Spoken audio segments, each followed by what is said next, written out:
সম্মানিত মাছ চাষি, আজ কথা বলতে চাচ্ছি মাছ চাষ করতে গিয়ে মাছ চাষি কেন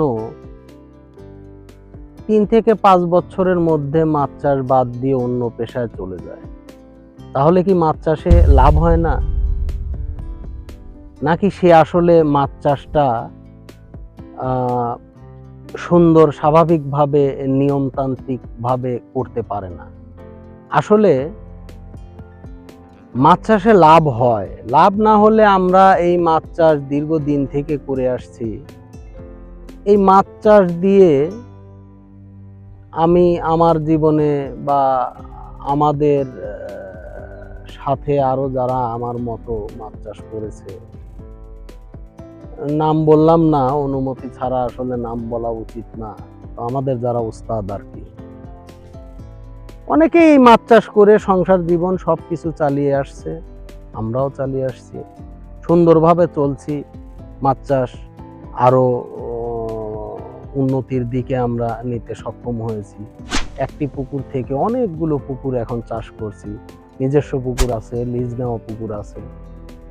তো মাছ চাষে লস হওয়ার নানাবিধ কারণ থাকতে পারে, যেহেতু প্রকৃতি নিয়ে কাজ, সেহেতু আপনার মাথায় রাখতে হবে প্রকৃতি বিট্রে করলে কোনো কিছু দ্বারাই সেটা রিকভারি সম্ভব হয় না।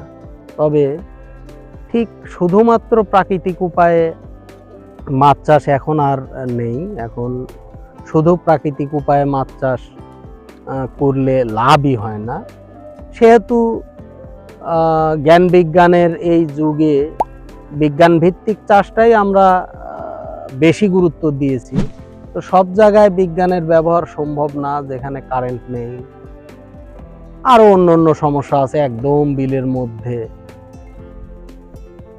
তবে এই মাছ চাষে কেন 3 থেকে 5 বছর পর একজন চাষি বাদ দিয়ে অন্য পেশায় যায়, তার মূল কারণ হলো একজন মাছ চাষি সাধারণত, যে চাষিটা বিশেষ করে বাদ দেয়, অর্থ সংকটে মাছ চাষটাকে পরিপূর্ণতায় আনতে পারে না।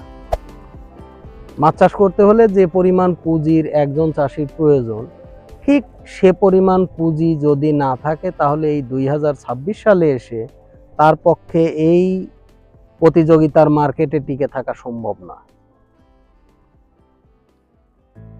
তাই মাছ চাষ করতে গিয়ে মাছ চাষিগণ অনেকেই শুরু করেন, পুকুর লিজ নেন, লিজের টাকাটা হয়তো আছে বা যে কোনোভাবে ম্যানেজ করে। পোনা দিতে গিয়ে অনেকের নগদ টাকা থাকে না, খারাপ পোনা বাকি টাকিতে কেনে। আবার পোনা দিতে গিয়ে অনেকের টাকা আছে, কিন্তু সাইজ মতো পোনা সঠিক সময়ে মেলানো সম্ভব হয় না, কোয়ালিটি মেনটেন করা সম্ভব হয় না। তো সব মিলে এইটা বলতে পারি যে মাছ চাষের সেই ভয়ঙ্কর দিকটা হলো পুঁজি কম, কিন্তু চাষটা বড় আকারে শুরু করা চাষির। পুঁজিতে স্বয়ংসম্পূর্ণ না হলে মাছ চাষে লাভবান হওয়া সম্ভব নয়। এখনকার সময়ে আবার খাদ্যের ডিলার বা এজেন্ট এরা কিছু বাকি টাকিও দেয়, এই বাকির আশায় অনেকেই পুকুর নেয়, পোনা সেট করে, পরে গিয়ে দেখা যায় যে তার চাহিদা অনুযায়ী আসলে সে খাদ্যটাও বাকি পাচ্ছে না, পাওয়া যায় না। আবার দেখুন, এজেন্ট বা ডিলার থেকে যখন আমরা এই রেডি ফিড কিনছি, এই রেডি ফিডের কিন্তু দামটা একটু বেশি পড়ে। যদি আপনি হাতে তৈরি করে খাদ্য নিজে বানাতে পারেন, তাহলে খাদ্যের দামটাতে ওখানেও আপনার একটা ভালো লাভ হয়। কিন্তু হাতে তৈরি খাদ্যের জন্য যে খাদ্য উপকরণগুলো কিনতে হয়, এগুলো তো বাকি পাওয়া কোনোভাবেই সম্ভব নয়, 100% নগদ দিয়ে কিনতে হয়। যে কারণেই আরো মাছ চাষিগণ নিজেরা খাদ্য তৈরি না করে রেডি ফিডের দিকে বেশি ধাবিত হয়। আরো একটি বিষয় থাকে, যখন খাদ্য দিতে পারে না, তখন আমাদের এই সোনার বাংলায় সেই বিখ্যাত যে কিস্তি, সেই কিস্তির ঋণ এনজিওগুলোর থেকে তুলে এই কিস্তির ঋণ উঠায়, খাদ্য কেনে, খাদ্য প্রয়োগ করে।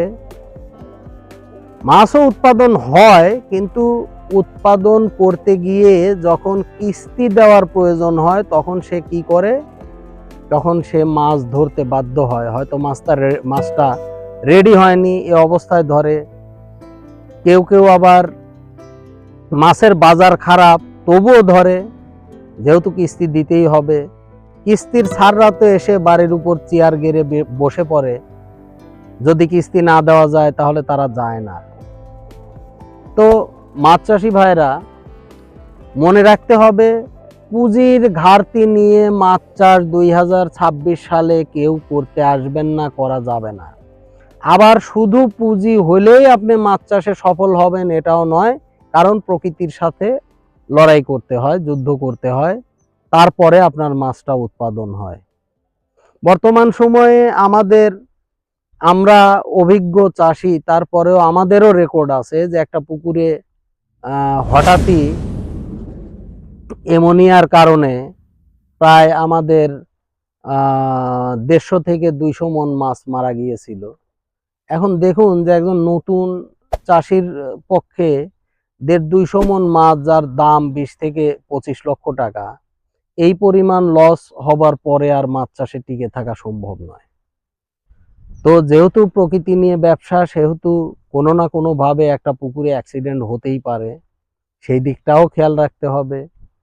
আবার পুঁজি না থাকলে, সেটা তো বারবারই বলছি, পুঁজি নাই তো মাছ চাষ নাই, পুঁজি নাই মাছ চাষে আসবেন না। অন্য অনেক ব্যবসা আছে যেগুলো এত ঝুঁকিপূর্ণ নয়, সেগুলো করেন। তো সর্বশেষ কথা হলো, পুঁজি নয় তো মাছ চাষ নয়। সম্মানিত মাছ চাষি, মাছ চাষের খুঁটিনাটি বিষয় নিয়ে আগামীতে কথা বলবো। আজ এ পর্যন্ত, সবাইকে ধন্যবাদ। লালন ফিশ ফার্ম, লালন ফিশ ফার্ম, লালন ফিশ ফার্ম, লালন ফিশ ফার্ম।